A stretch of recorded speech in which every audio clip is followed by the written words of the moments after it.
বাংলা উপন্যাস জগতে যে সকল জনপ্রিয় ঔপন্যাসিক আছেন তাদের মধ্যে ফাল্গুনী মুখোপাধ্যায় অন্যতম। এই ফাল্গুনী মুখোপাধ্যায়ের সাপমোচন উপন্যাসের কিছু অংশ আমি পাঠ করে শোনাচ্ছি। শারদীয় পূজা। বাংলার ঘরে ঘরে আনন্দের ঢেউ।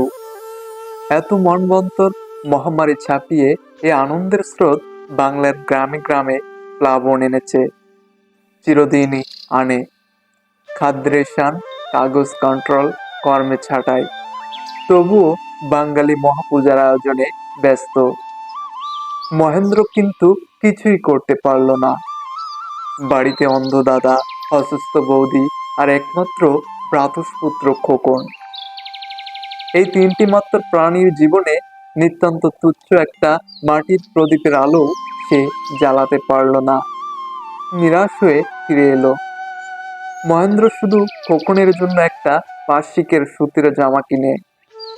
ওতেই আনন্দ হয়তো উথলে উঠত বাড়িতে, কিন্তু খোকার শরীর ভালো নেই।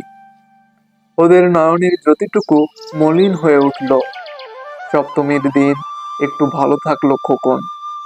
অষ্টমীর দিন কাকার গলা জড়িয়ে বলল, কলকাতা যাবে না কাকু? কলকাতা? কেন রে মানিক? সেই যে তুমি বলেছিলে কলকাতায় কে তোমার কাকা আছে, তার ঘরে হাতি থাকে। ও হ্যাঁ, যাব, কাল যাব বলে কবেকার বলা বিস্তৃতি কথাটা একবার মনে করলো মহেন্দ্র। যেতে হবে, শেষ চেষ্টা একবার করবে সে। নবমীর সকালেই রওনা হয়ে গেল মহেন্দ্র কলকাতায়। খোকন ভালো আছে, অতএব চিন্তার কারণ নেই। পূজার আনন্দ তো আর তার নেই কিছু। রাত্রে পৌঁছালো হাওড়া স্টেশনে। রাতটা কাটিয়ে দিল গঙ্গার উপর, পুলের ফুটপাতে শুয়ে বসে। পুলিশে ধরতে পারত, কিন্তু কি জানি কেন ওকে কেউ ধরল না। এমনকি কেউ কোনো প্রশ্ন পর্যন্ত করল না। গামছা বাঁধা কাগজের পুটলিটা মাথায় দিয়ে মহেন্দ্র নিরাপদে কাটিয়ে দিল। কিন্তু দশমীর সকাল, সে এখন যায় কোথায়? যেখানে যাবে লক্ষ্য করে বাড়ি থেকে বেরিয়েছে, সেখানে যেতেও ভয় করে। কে জানে ওকে ওরা চিনবে কিনা। যদি না চেনে, যদি তাড়িয়ে দেয় অপমান করে। না, যেতে হবে, খোকন বলেছে। যাবে কাকু? খোকন তার শিশু দেবতা, খোকন তার তপ জপ আরাধনা।